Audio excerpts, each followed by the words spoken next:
Hola, muy buenos días. Aquí estamos como cada sábado acompañándolos hasta las 2 de la tarde con toda la información de actualidad y además todas las cuestiones que tienen que ver con la seguridad social. Quiero referirme en la apertura del programa al presupuesto, al proyecto de presupuesto 2022. No está siendo tarea sencilla. En el Congreso Nacional hubo intentos que terminaron cayendo por los desacuerdos entre oficialismo y oposición.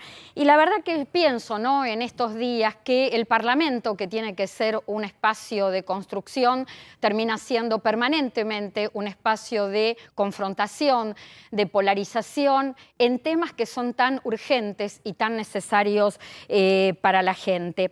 El presupuesto 2022, que es todavía un proyecto, contiene las distintas partidas que se van a destinar a los ámbitos, a todos los ámbitos del Estado. Yo quiero referirme puntualmente al que tiene que ver con el pago de sentencias a jubilados por reajustes de haberes, por las demandas por reajuste de haberes. Específicamente quiero hablar de esta partida y antes de contarles cómo viene el presupuesto 2022 para pagar juicios a jubilados, quiero darles algunas cifras.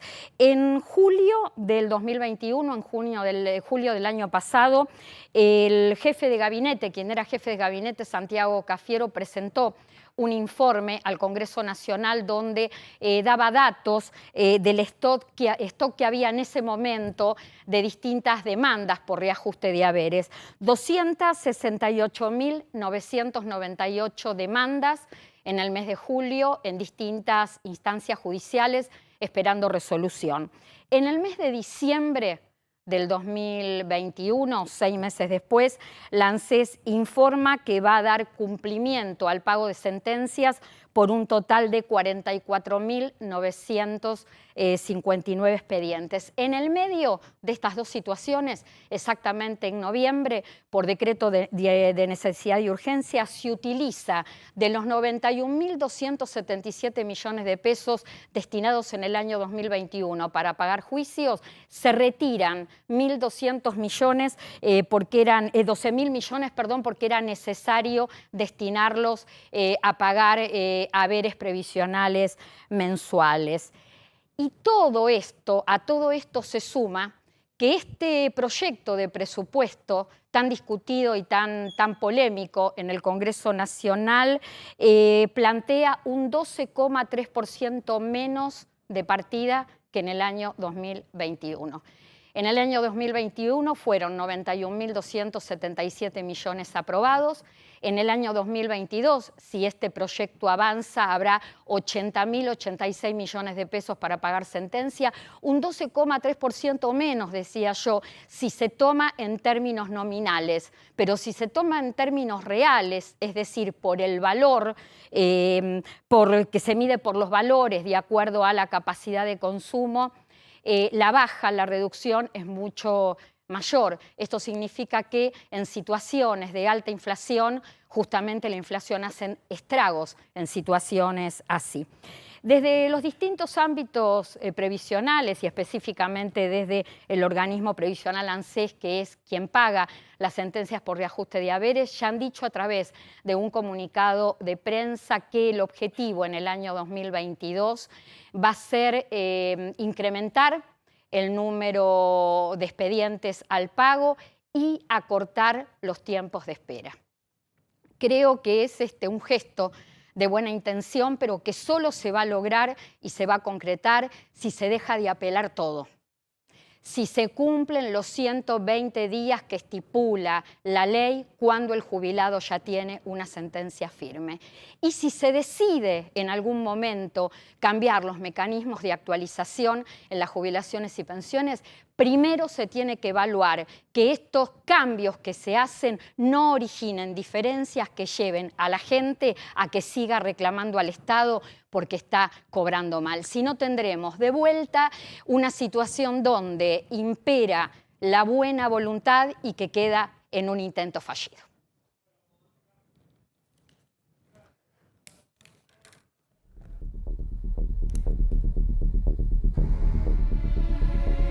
Los temas en lo justo y necesario del día de hoy. ¿Qué vamos a tratar? Vamos a estar hablando del acuerdo con el Fondo Monetario Internacional, las metas 2022.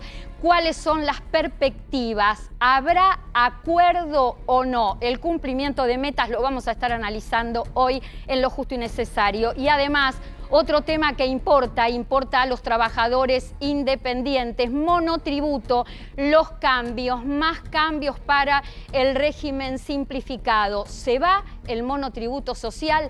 ¿Llega el monotributo productivo? Bueno, parece que se incorporaría en este monotributo productivo a todos aquellos trabajadores informales y de la economía popular. Además, medidas que se prorrogan, estamos hablando de la fe de vida y el reintegro por consumo, medidas previsionales y sociales que vienen con prórroga. Y además, un tema del que se viene hablando en las últimas horas, el autotest COVID-19, finalmente aprobado, autorizado por la Administración Nacional de Medicamentos, Alimentos y Tecnología. Hoy te vamos a estar contando los alcances, la efectividad, cómo utilizarlo y los costos de este test de uso individual. Bueno, y acá estamos, por supuesto, comenzando el programa y ya presentamos a los invitados. Isabel Reynoso, justamente para hablar de todo este tema tan importante como es el COVID-19 y el autotest, quien es presidenta titular de la Confederación Farmacéutica Argentina. Y ha vuelto Damián Di Pace, analista económico, para hablar justamente de los acuerdos con el fondo y además del congelamiento de precios y cuánto este tema puede impactar en el consumo y también en amortiguar las alzas en los productos de la canasta básica. Damián, ¿hay acuerdo con el fondo o no? Buenas tardes, Clara. A ver, en principio, tenemos que decir qué es lo que le está pidiendo el Fondo Monetario Internacional al gobierno. En principio, que no intervenga más en el mercado paralelo de cambios, en el mercado, en el dólar financiero, tanto contado con liquidación como el dólar MEP. Hay una tensión importante respecto de las pautas de déficit fiscal. El Fondo Monetario Internacional pretende que el déficit fiscal del próximo año, o sea, el año vigente, sea del 2,3%. El gobierno quiere que sea más gradual. ¿Cuáles son las puntas? Bueno, el Fondo Monetario Internacional quiere una reducción del déficit fiscal en 2 años y Guzmán al año 2027. Eso es hoy la tensión que está vigente. Otra tensión, ¿qué pasa en materia de tarifas? Las tarifas aumentarían un 20% en promedio para el 80% de la población. ¿Alcanza eso para el retiro de subsidio? Para el Fondo Monetario Internacional el gobierno se queda corto. Otro punto digamos, de guiño por parte del gobierno, sí, en relación al pedido del fondo, fue lo que sucedió esta semana, que fue la suba de tasa.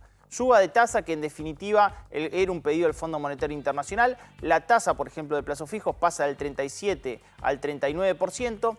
Para las LELIQ 28 días pasa al 40%. Esto sí es un guiño al Fondo Monetario Internacional, generando una sensación o un camino de diálogo hacia un acuerdo. Y hay un punto más. Decime. Cláusula de consulta.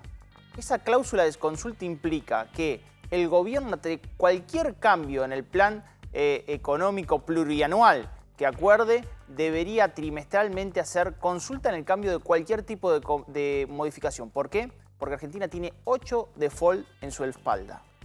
La semana que viene va a ser determinante en cuanto a la fecha de la reapertura de las sesiones extraordinarias. De esto, por supuesto, lo tiene que decidir, se decide a través del Poder Ejecutivo Nacional. Será la semana que viene por decreto. Ya se habla de que ambas cámaras, diputados y senadores, estarían habilitadas para tratar los proyectos que determina el Poder Ejecutivo en la segunda quincena de enero. Y en esta segunda quincena de enero justamente se trataría de manera extraordinaria parte de todos los temas que mencionaba Damián Di Pace hace unos momentos, negociación con el fondo para llegar a un acuerdo a más tardar en el mes de marzo y además el proyecto plurianual, que es un proyecto que tiene que ver exactamente con todo lo que va a pasar con la economía, un plan económico para la Argentina en los próximos 5 años. Vamos a volver a este tema y vamos a seguir hablando de precios. Mientras tanto, Isabel Reynoso, Yo te decía, antes de comenzar el programa, la cantidad de consultas que hubo con respecto a esta determinación, esta habilitación del uso del autotest por COVID-19. ¿Dónde se va a poder conseguir? ¿A partir de cuándo? Y si es sencilla su utilización.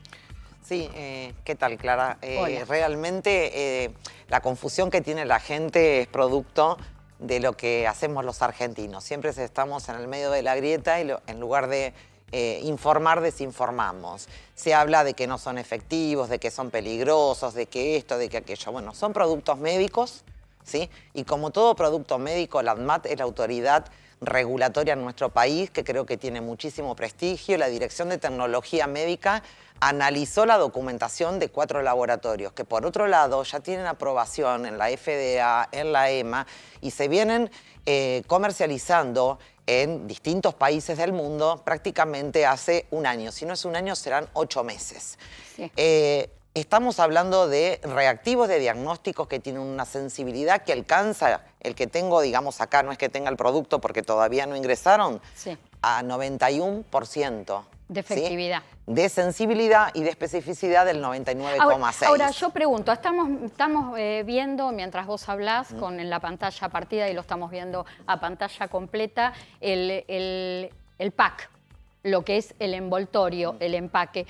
Te pregunto, ¿por qué costó tanto en Argentina la habilitación? De hecho, ya esto se sabía que se iba a definir porque la propia ministra de Salud de la Nación, Carla Bisotti, había dicho las horas previas al miércoles, que fue el día de la autorización, que se estaba avanzando con el ANMAT, con las cadenas de farmacias, para destrabar la habilitación. ¿Por qué cuesta tanto todo en la Argentina, pensando que el autotest ya viene funcionando y bien en numerosos países de Europa y, por ejemplo, acá en América, en Estados Unidos? Porque se debate todo y siempre se lleva todo a los extremos, se dice que no va a ser trazable cuando en realidad es trazable.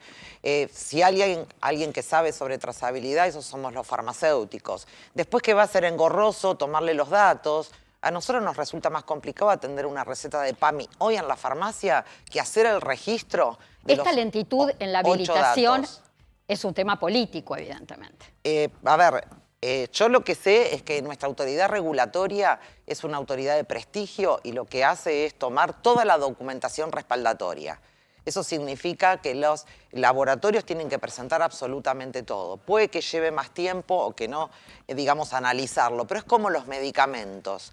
Después entró todo el debate si se va a hacer en la farmacia, si se incumbencia el farmacéutico, si no lo es. Nosotros no vamos a sacarle ninguna incumbencia a ningún profesional. Nosotros, como entidad farmacéutica, tenemos muy claro cuáles son las leyes sanitarias en Argentina. Ahora, mientras tanto, Isabel, mientras ¿Sí? se tardó tanto en definir toda esta situación, había una circulación, la información de la circulación de autotest que se vendían sin haber llegado todavía la habilitación correspondiente. Sí, por eso cuando se espera tanto, lo que sucede es que ingresan por los canales no legales y eso es mucho más peligroso que analizar rápidamente. Pero bueno, nosotros los farmacéuticos estamos desde el primer día y miramos para adelante. Entonces, en tus preguntas que me hiciste, la gente, ¿qué es lo que tiene que saber? Que las 4 autorizaciones, ¿sí? La ANMAT, que es nuestra autoridad regulatoria, dice que es de venta exclusiva en farmacia. En las farmacias no se va a hacer porque los productos que se aprobaron son de autoevaluación o autotest. ¿Qué significa? Que vienen preparados y diseñados para que se lo haga el paciente. ¿Cómo lo va a hacer el paciente? Siguiendo, por supuesto, los instructivos y el farmacéutico, si tiene alguna duda, se lo va a explicar. No es nasofaringeo el autotest como pasaba con el antígeno, como es con el PCR. No, ¿Es nasal o por saliva? El año pasado, en septiembre, en nuestro país, el Ministerio de Salud de la Nación también sacó un consenso de los diferentes reactivos y tomas de muestra. La toma de muestra puede ser nasofaringea, como es el de uso profesional. Este es nasal en 3 de los casos, donde viene con un hisopo corto, donde la toma de muestra no es ni siquiera en la nariz media, sino en la narina. Viene con un líquido que es el buffer. Sí. Se toma la muestra con el hisopo, se coloca en el líquido, ¿sí? Por supuesto, se deja un tiempo para que desprenda las partículas en el líquido. Ese Mientras líquido... vos explicás, discúlpame Isabel, mientras vos explicás ahí estamos viendo cómo se utiliza y vamos a decirle a la gente, te voy a ir haciendo en el transcurso del programa, te voy a ir realizando todas las preguntas que me fueron llegando, pero por ejemplo, me hago el autotest, ¿cuánto tiempo tengo que esperar después para que me dé el resultado negativo o positivo? Entre 15 y 30 minutos es un cassette, ¿sí?, que tiene una línea control y esa línea control, si no aparece la línea control, es porque la persona cometió un error, o sea que es inválido. Si aparece la línea control, está bien realizado y si es 2 líneas es positivo y si es una línea es negativo.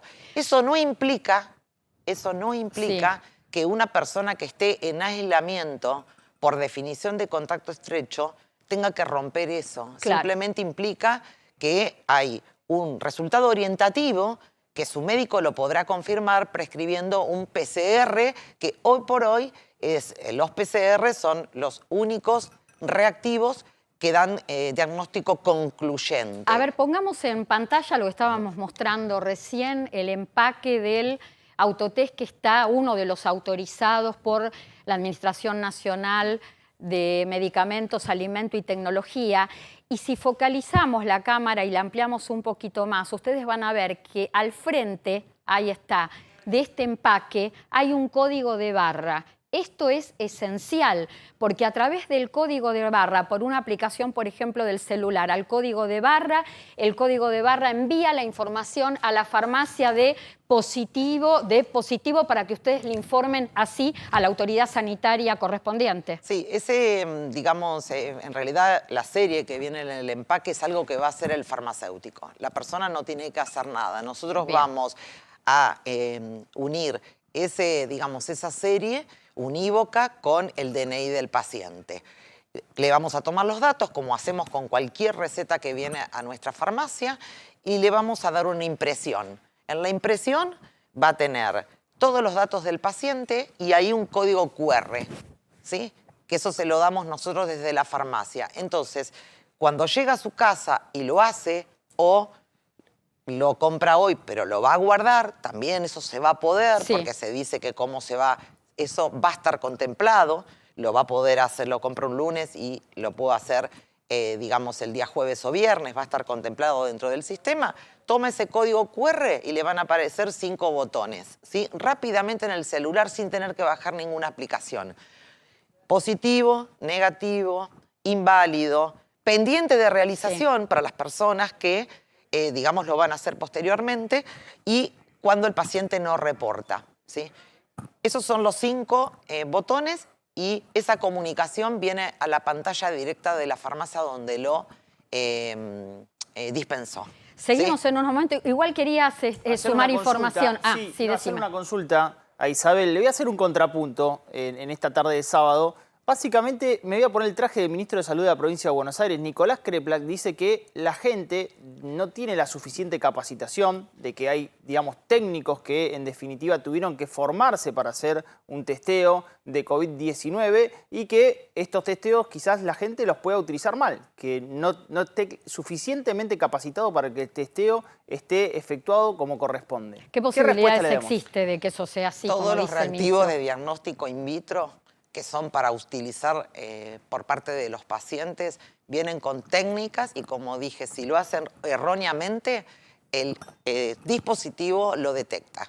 Esto es para este dispositivo y para el resto de los reactivos de diagnóstico in vitro. Yo no veo esa posibilidad porque además la toma de muestra es distinta y además el único profesional habilitado para hacer las tomas de muestra no son ni los técnicos, ni la gente que la prepararon en 2 meses. Son los bioquímicos por incumbencia. Bueno, vamos a seguir hablando de este tema durante toda la emisión de Lo Justo y Necesario. Hay muchísimas consultas. Una de ellas, la que dejo, es qué valor tiene, qué costo tiene el autotest. Y, por supuesto, vamos a seguir explicando. Si este autotest, una de las preguntas que me hicieron y que yo me agendé para no olvidarme de hacerle a Isabel Reynoso es si en el caso de dar positivo esto sirve para cumplir o poder justificar una inhabilitación asistencia laboral o poder viajar, por ejemplo. ¿Es válido? ¿Sirve? Bueno, mientras tanto, ¿qué les contamos? Bueno, les contamos algo que quizá no saben, que el día 30 de noviembre fue el Día de la Seguridad de la Información. Superviel acerca por eso consejos para operar con seguridad y evitar las estafas virtuales. Sospechad de ofertas demasiado buenas o muy baratas, siempre compra en tiendas oficiales. Siempre tenés que chequear justamente cada página. Además, si hay más tips de recomendación, coloca contraseñas diferentes para cada una de tus cuentas online. Revisa periódicamente los extractos bancarios. Además, importante, no guardes los datos de tu tarjeta en sitios web ni tampoco ingreses a enlaces desconocidos. No brindes información sensible, duda de correos con faltas ortográficas, nunca se te solicitan claves ni acciones urgentes. Y además tenés que saber que las cuentas oficiales de Banco Superviel tienen la tilde azul de cuenta verificada. Volvemos al tema del bolsillo y cuando hablamos de bolsillo hablamos de precio. Congelamiento de precios, que se viene con una negociación de aumentos y nuevo listado, Damián. Nuevo listado exactamente en esta nueva etapa de congelamiento. Creo que hubo cambios, Clara, en esta nueva listado de precios. El primer cambio es que el diálogo fue un poco más abierto. Hubo un almuerzo con los diferentes empresarios de las diferentes categorías de productos de consumo masivo. Y, en definitiva, el listado que vamos a estar viendo va a tener un aumento con revisión mensual. O sea, no va a estar congelado durante un trimestre ese listado. Van a poder revisarlo. Revisiones mensuales con acuerdos trimestrales. Exactamente. Donde van a poder, quizás el trimestre, tener congelado el precio, quizás se junten en una mesa y puedan revisar un 2% ese precio. Por lo cual ya cambia la metodología respecto de esta nueva etapa 2022 o congelamiento 2022 o acuerdo de precio, digamos, porque no es un congelamiento 2022. ¿Cuál es otra de las novedades que tenemos en materia de congelamiento? Roberto Feletti y la atención con grandes empresas, las empresas querían sacar las primeras marcas. Sí. Bueno, Roberto Feletti quería que estén las primeras marcas, por lo cual en el listado vas a ver nuevamente presencia de primeras marcas. Es una información que le damos a la gente. Dentro del listado hay primeras marcas. ¿Primeras marcas con garantía de encontrarlas cuando vamos a los comercios? Bueno, te digo lo que... ¿Y en todo el país? ¿Y en todo el país? Bueno, te cuento lo que termina sucediendo con esto. Primero, primera etapa tenés aumento, por lo cual hay certificación de que haya provisión. ¿Por qué? Porque el precio de alguna manera se acomoda a la realidad inflacionaria o al menos se acomoda respecto al retraso que tenía. Última etapa del programa, es decir, en marzo, veremos. Veremos, porque eso no lo podemos confirmar. En Argentina... Esto es, como vos bien lo dijiste, es mes a mes. Es mes a mes. Día a día. Ahora, te hago varias preguntas. Partido a partido, como diría Mostaza Merlo. Bueno, así es un poco el país, es mes a mes, día a día. Yo siempre digo, tenemos un serio problema con el largo plazo nosotros en la Argentina. Te hago varias preguntas en una. Congelamiento de precios, de mantenerse. ¿Cómo va a impactar en el consumo? ¿Cómo va a impactar en el desaceleramiento de la inflación? ¿Y cómo va a impactar como amortiguador de alzas a futuro? Bueno, primera pregunta, ¿cómo va a impactar en el consumo? Viene impactando bien, porque la gente se traslada a las grandes cadenas de comercialización donde está presente este tipo de programa. Y ganó participación esa presencia del programa de precios cuidados. Para que te des una idea, con el congelamiento ya ganó es superior al 10% de participación en la compra de los argentinos y van y buscan esa categoría y precio acordado, precio cuidado. Por lo cual, desde el punto de vista del consumo, en ese canal viene siendo eficiente. La contrapartida que en el resto de los canales los perjudica, autoservicios chinos, nacionales, pequeñas despensas, almacenes, no tienen esos acuerdos, se terminan damnificados. La otra pregunta, ¿cómo va a impactar en la inflación?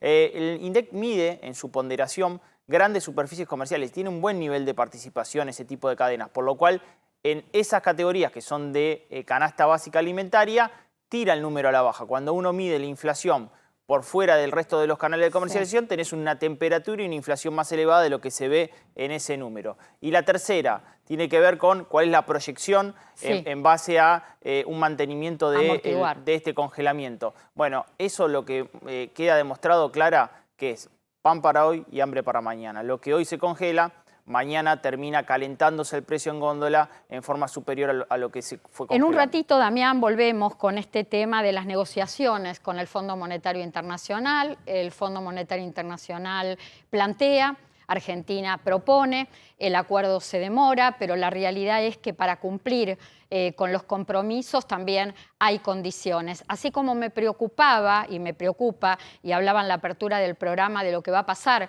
con las partidas destinadas a pagar juicios por reajuste de haberes a jubilados, que baja, se reduce un 12,3%. Quiero saber qué va a pasar con el gasto público y el gasto social en el caso de avanzar y determinarse ya y cerrarse el acuerdo con el fondo. Me gustaría comentar el tema de prórrogas, de las prórrogas que se vienen para justamente este 2022. Son prórrogas que tienen que ver con medidas sociales, con medidas previsionales numerosas, porque alcanza a mucha gente. Estamos viendo 3, fe de vida, 7 millones de jubilados y pensionados nacionales no deberán presentar la fe de vida hasta el 28 de febrero. El mismo lineamiento lo están siguiendo las cajas previsionales provinciales, justamente para que la gente no circule, para que los jubilados no tengan obligación de ir al banco a presentar la supervivencia. En el caso de aquellos jubilados y pensionados argentinos que viven en el exterior, el mecanismo es diferente. Tienen la obligación cada 6 meses ante el banco apoderado de donde estén residiendo a presentar la supervivencia y el banco se ocupa de enviar esa supervivencia a la Argentina. Otra medida que se posterga, que se prorroga, es el reintegro por compras para jubilaciones y pensiones de la mínima, beneficiarios de asignación universal por hijo, beneficiarias de asignación universal por embarazo, hasta 1.200 pesos mensuales por cada prestación. Si se tiene más de una prestación previsional o social, el tope es de 2.400 pesos. Bueno, se prorroga esta medida por parte de la AFIP hasta el 30 de junio. Y otra medida que se prorroga es la que tiene que ver con contribuciones patronales de empresas que siguen en situación crítica y que venían cobrando el Repro 2. Recordemos que en plena pandemia, en el comienzo de la pandemia, una de las medidas junto con el IFE más numerosa fue el ATP, la asistencia al trabajo y la producción. A medida que fue pasando el tiempo se crea algo parecido, pero más focalizado, por eso entra en el ámbito de la seguridad social a aparecer el Repro 2. Bueno, empresas que están todavía en situaciones críticas van a tener hasta el 30 de junio el 100% cubierto de reducción en contribuciones patronales, y aquellas provincias puntualmente que estén con problemas de producción van a tener también reducción de contribuciones patronales, pero de manera gradual. Volvemos a hablar con Isabel Reynoso y te pregunto, Isabel, el costo de los autotest. Sí, mira, en Argentina, primero, los autotest no están en Argentina. O sea, decirle a la gente que no vaya a comprar nada en la farmacia, las farmacias no pueden hoy tener porque son importados. Se aprobaron hace 2 días, entramos en un proceso que van a llegar en más o menos 10-15 días.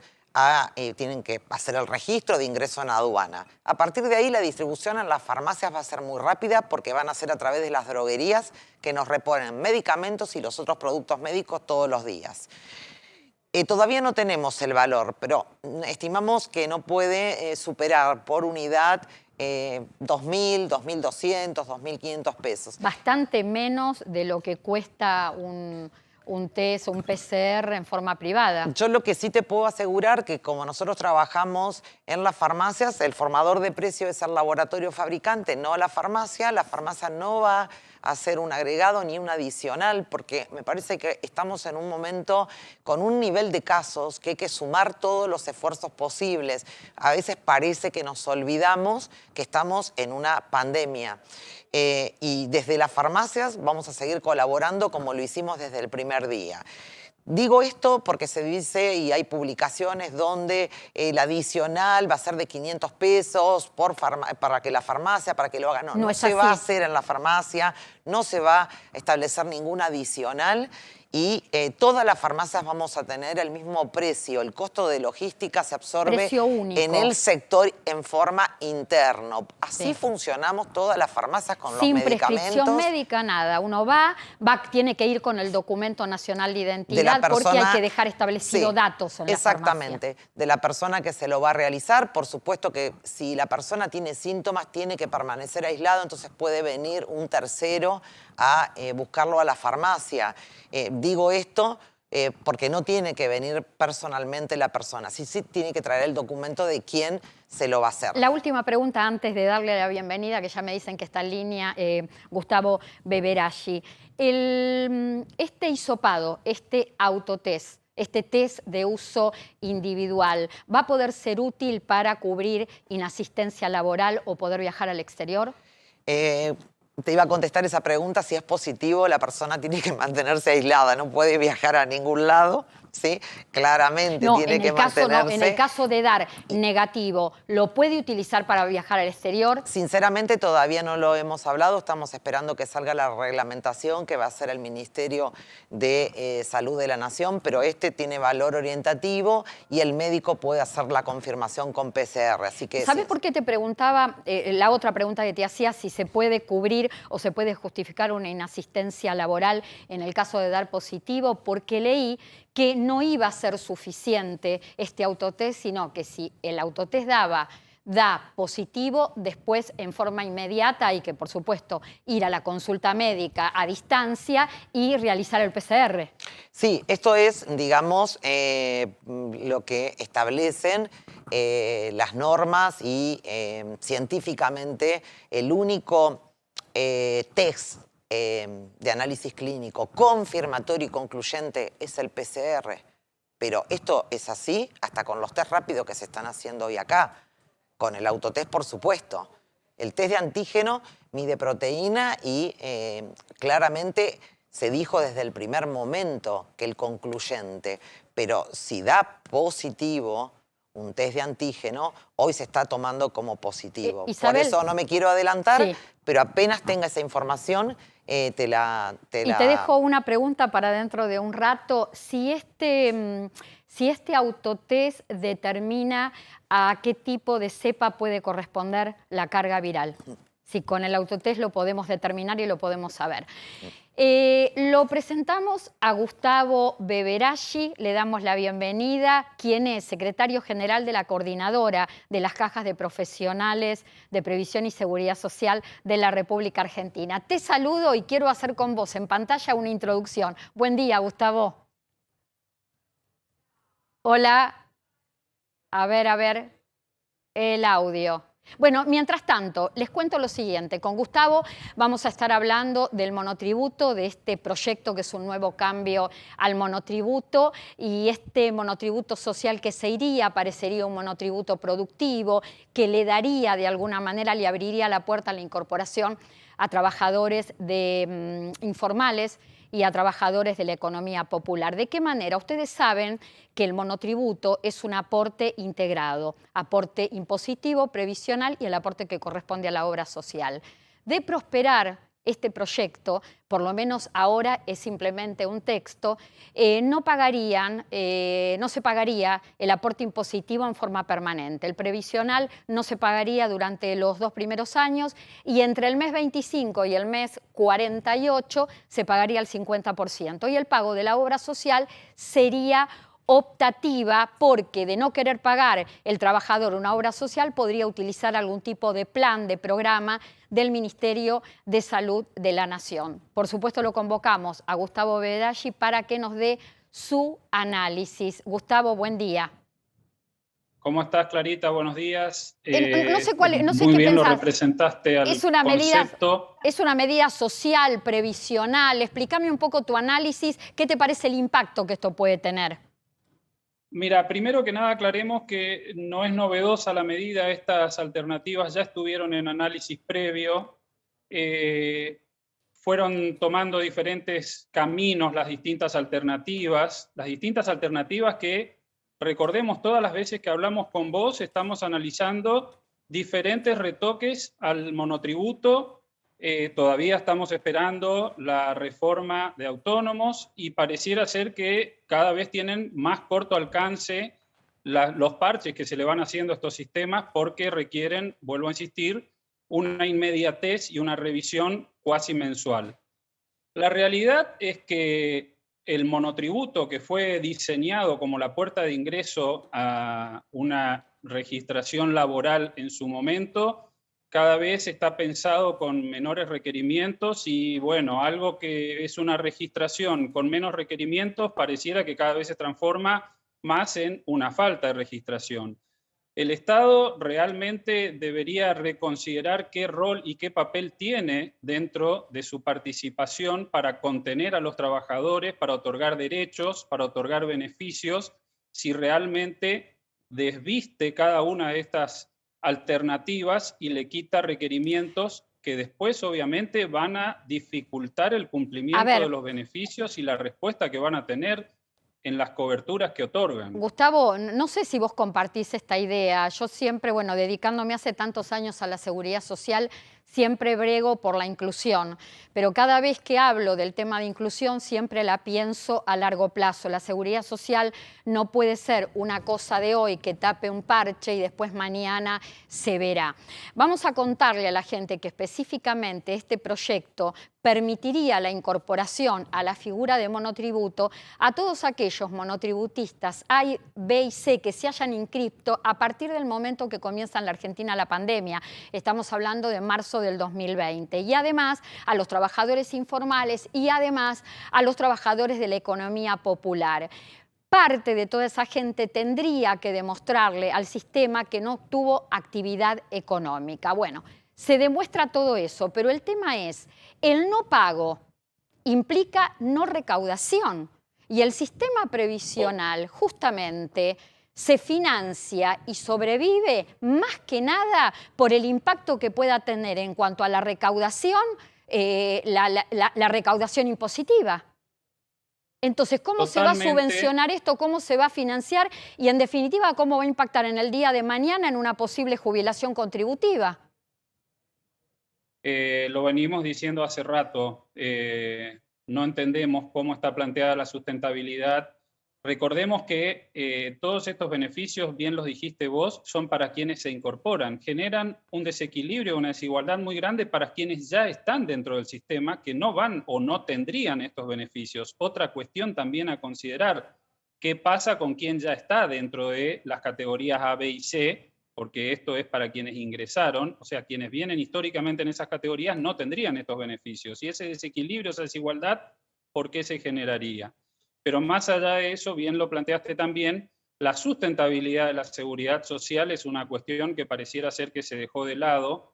No terminamos de entender cómo funcionaría a futuro si también disminuimos la carga impositiva, que es la que sostiene. Pero a ver, vemos que se disminuye en algunas porciones, pero para el régimen general sigue siendo altísima, más del 50%. Ahí Entonces, está, el régimen vuelvo general. a insistir, ¿cómo tratamos al conjunto de la población?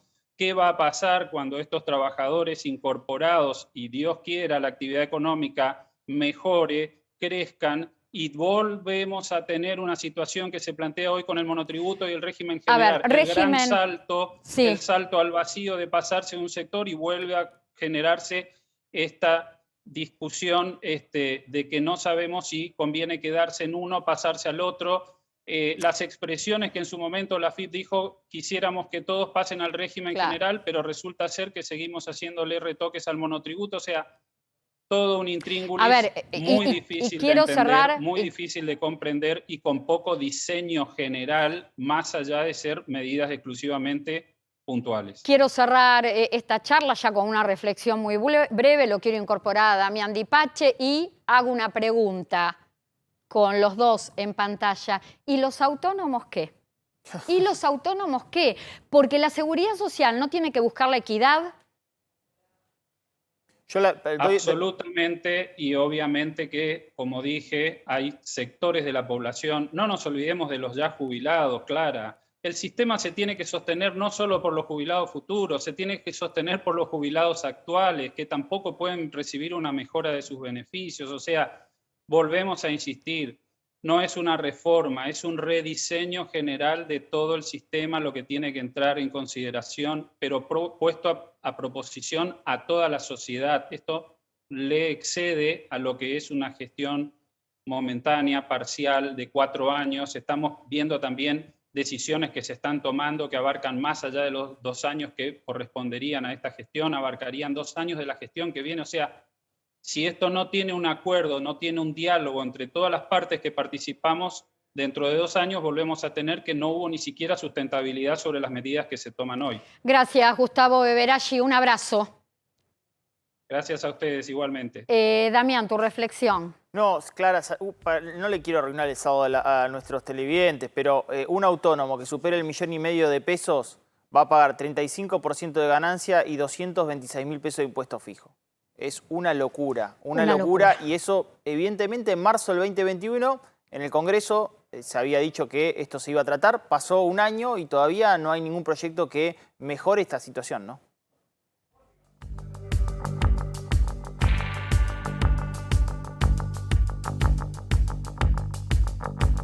Bueno, y el momento esperado por ustedes, sí, uno de los momentos esperados en Lo Justo y Necesario tiene que ver con respuestas a consultas. Le decimos siempre, no solamente están comunicados con nosotros en forma permanente los sábados, mientras se emite el programa de 1 a 2 de la tarde, sino el resto de la semana a través de las redes del canal y también, por supuesto, de mi Instagram, @clarasalguero.ok. Pueden escribir y a partir de ahí los temas y las consultas que ponemos al aire. A ver, la primera consulta, Gladys Padrón, todos aportan cuando se jubilan por moratoria, se descuentan todos los meses por 5 años, en este momento son 3.500 pesos. Es indexado, las cuotas de moratoria corresponden, los planes de cuotas en 60 meses, esto significa 5 años, se descuenta en forma mensual del beneficio de jubilación y sí, se actualizan las cuotas en forma trimestral con el número de reajuste que tienen las jubilaciones y pensiones por movilidad jubilatoria. La próxima consulta. Antonia Roca, bueno, nos dice feliz 2022, Clara, y a todo el equipo, claro, sí, Lo Justo y Necesario es un trabajo de equipo. Gracias por preocuparse por los jubilados, todo lo bueno para usted y su familia. Y a través de Antonia Roca le agradecemos y le retribuimos a todos los saludos por las felicidades de un nuevo año desde 2022 que ha hecho el público a la gente de Lo Justo y Necesario. Gracias a toda la gente de todo el país. Próxima consulta. Cardoso Norma, también feliz 2022. Bueno, hablan de Rosario. Bueno, gracias por los halagos. Presentar mi certificado de supervivencia. A ver, bueno, acá la señora nos comenta que ella no lo presenta porque utiliza la tarjeta de débito. Así demuestro que estoy viva. Ahora tampoco habría necesidad de la utilización permanente de la tarjeta de débito porque todo lo que tiene que ver con la supervivencia está postergado hasta el 28 de febrero. Otra consulta más, a ver, Maribuso, van a prorrogar la 27.541 que devolvía el IVA de la mínima. Bueno, este es un programa de AFIP. ¿Qué pasó con esto, Dami? Bueno, se sigue devolviendo, pero hay que hacer trámite en AFIP, Clara. Hay que volver a hacer el trámite en AFIP, se hace cada vez, todos los meses hay que hacerlo y en muchos casos demora la devolución. Por eso la consulta no es esta sola persona la que nos consulta. Muchísimos nos consultan porque ese reintegro demora en hacerse. Próxima consulta, sí, hay más, acá me van diciendo, a ver, la próxima, María Eugenia Testori, buenas tardes. Tengo número 1, cobro la mínima, cobro el 4 por el 4 de enero y no el 9 como me figura en el comprobante, estoy confundida. El tema es así, ya tendrías que haber cobrado si sos beneficiaria de una pensión no contributiva, porque con documento 1 deberías haber cobrado el 4 de enero, pero si tenés una jubilación contributiva cuyo monto no exceda los 32.000 pesos, recién con documento 1 tendrías que cobrar el próximo martes, 12 de enero. A ver, tenemos más y me están diciendo, hola, ANSES ya está dando turnos bien para febrero para jubilarse con anticipación. Esto es el tema de la jubilación anticipada. Esto se refiere la persona que escribe, que no salió acá, pero se llama Cari Martínez. Están dando turno, sí, para febrero, para jubilación anticipada y para cualquier otro trámite que requiera presencialidad. La última nos queda, a ver, ¿a quién le vamos a responder? Ahí está, no me pueden decir, bueno, acá se refiere al Instituto de Previsión Social de la provincia de Buenos Aires, si extendió la supervivencia, es una beneficiaria del IPS, la supervivencia, el IPS la extiende prácticamente a la par que el Sistema Previsional Nacional, hasta el 28 de febrero.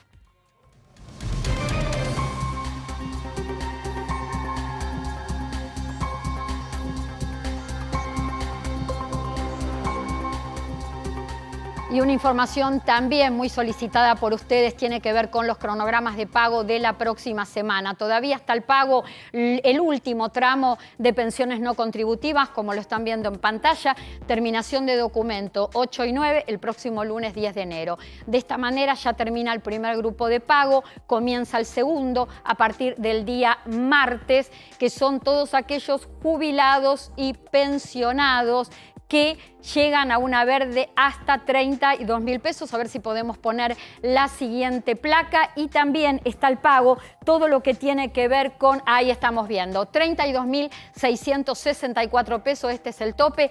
Se paga entre el 11 y el 14 una terminación de documento por día hábil. Y además sale al pago todo lo que tiene que ver con asignación familiar por hijo, también una terminación de documento por día hábil. Y recuerden que aquellos que tienen ingresos, trabajo registrado, que no excedan los 128.997 pesos de ingresos, van a cobrar el salario doble, el complemento por cada hijo. Había quedado una pregunta pendiente para Isabel Reynoso, otra para Damián Dipache. Pregunto, Damián, el tema del acuerdo con el Fondo Monetario Internacional tiene que ver con perspectivas, con metas, con cumplimientos, con compromisos de devolución de dinero ante el organismo internacional. ¿En cuánto se puede ver afectado en la Argentina el gasto público, el gasto social?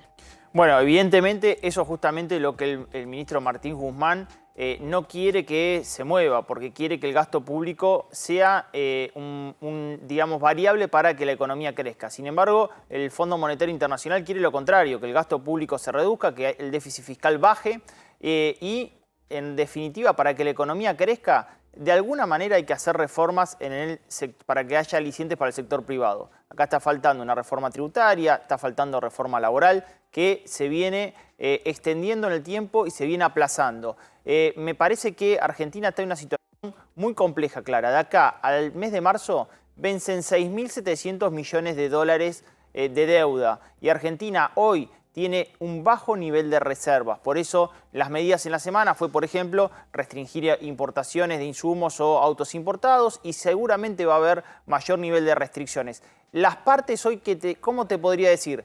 Están distantes, acercándose muy lentamente, y el gobierno en algún momento mostrando algunas cartas negativas, ejemplo tarifa y ejemplo de este déficit fiscal mucho más gradual, y en otras cartas mostrando una carta positiva. Por ejemplo, la suba de tasa que generó la semana que se está yendo, ¿no? Isabel, había quedado ya una pregunta sobre el final del programa, el tema de la carga viral. Si este autotest nos determina justamente la cepa que nos está ocasionando la carga viral. No, claramente no. Los test de antígeno rápidos, ni el de uso profesional que se está usando hoy en Argentina, ni los que van a entrar, detectan, porque detectan solamente proteínas. Pero sí, como dijimos, tiene un valor orientativo, y lo que se trata con este autotest es que la persona que da positivo se introduzca en el sistema de salud, se aísle rápidamente para cortar la cadena de contagio que, como estamos viendo día a día, es exponencial. Me parece que todos tenemos que poner el mayor esfuerzo y los recursos científicos, tecnológicos, como puede ser a favor de poder combatir esta pandemia, así como lo hacemos con vacunas, con los reactivos y con lo que vaya sucediendo. ¿Comienzan, Isabel, las farmacias a acompañar con la vacunación contra el COVID-19 en la Argentina? Sí, nosotros ofrecimos en agosto del año 2020 poder vacunar en farmacia y a partir de los próximos días ya hay 3 provincias que van a comenzar, la provincia de Jujuy, la provincia de Córdoba, y hay conversaciones también con las autoridades del gobierno de la provincia de Mendoza. Vamos a hablar de tarjeta alimentar y después un adelanto de Damián Di Pace antes del cierre del programa, un adelanto más que importante que tiene que ver con el bolsillo. Mientras tanto les cuento, tarjeta alimentar en su primer cronograma del año. Por enero, bueno, no se van a presentar modificaciones, el alcance de la tarjeta alimentar sigue siendo el mismo para todos aquellos que son beneficiarios de asignación universal por hijo, asignación por embarazo, madres que cobran pensión justamente por ser mamás de 7 o más hijos. Recordemos que la tarjeta alimentar abarca a los chicos hasta 14 años. Bueno, ¿qué se paga? Se paga entre 6.000 y 12.000 pesos. Depende la cantidad de hijos por lo que se cobre la asignación. Y además el cronograma de pagos. Por estos días la acreditación, el depósito lo están recibiendo todas aquellas mujeres que son titulares de pensiones por madres de 7 o más hijos. El cronograma de acreditación para AUH y para embarazo es el que estamos viendo en pantalla. Asignación por embarazo entre el 10 y el 21 de enero, asignación universal por hijo entre el 11 y el 24 de enero. Ya vamos con Damián con el adelanto. Mientras tanto les digo, manuales gratuitos que tienen que ver justamente con el uso de tecnología. Lo podés encontrar en Mayores Conectados. Acordate, y esta información es muy importante porque es acercar la tecnología a la gente mayor de manera gratuita, www.mayoresconectados.com.ar, y si no, los podés encontrar en Facebook, Mayores Conectados Argentina.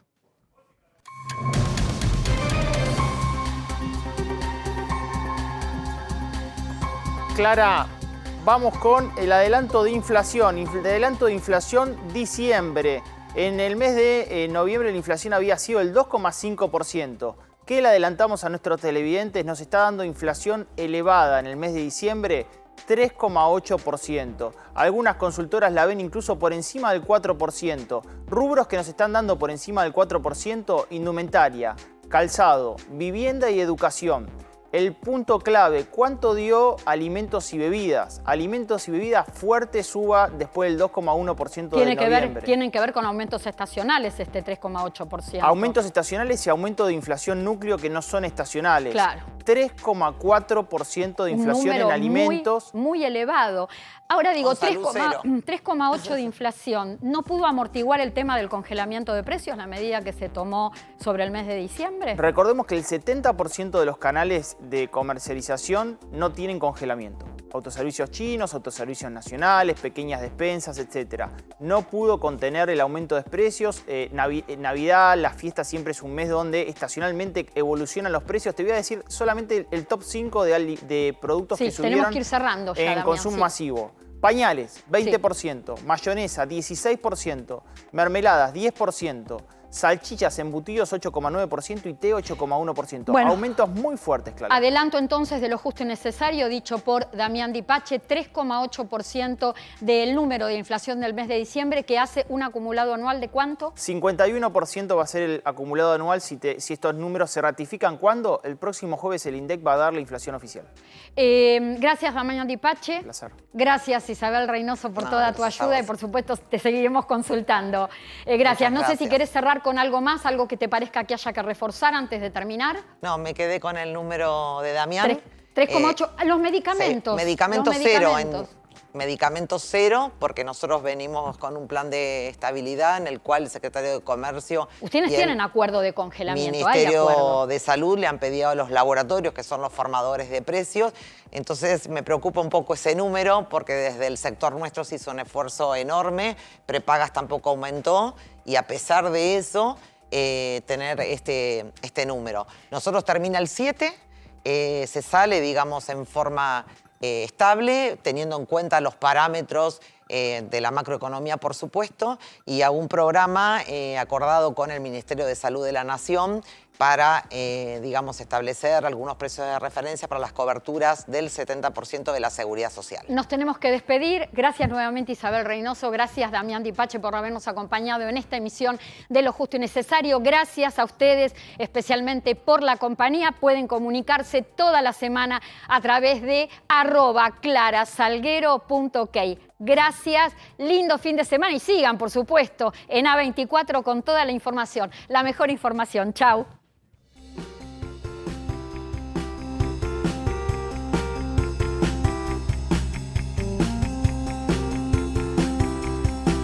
Si trabajamos en equipo, vos que querés vivir en un lugar que te encante y nosotros que lo estamos haciendo. Y así funciona. Juntos hacemos más y disfrutamos más de la costa. En Almirante Brown está en marcha el plan de vacunación contra el COVID. Inscribite ingresando en vacunatepba.gba.gov.ar. Sigamos cuidándonos. Ya estamos vacunando. Todos somos Brown. Human Banking es tener beneficios pensados para ellos, como los jueves de jubilados, con el 50% de ahorro en farmacias y perfumerías con su tarjeta Superbiel de débito. En una era de mucho banking, nosotros te seguimos ofreciendo mucho más de Human. La red de farmacias es el sistema de salud más eficiente del país para que accedas a tus medicamentos y recibas información del servicio farmacéutico adecuado. Millones de jubilados y pensionados pasan por las farmacias argentinas. Son historias cotidianas que compartimos con afecto, respeto y profesionalismo.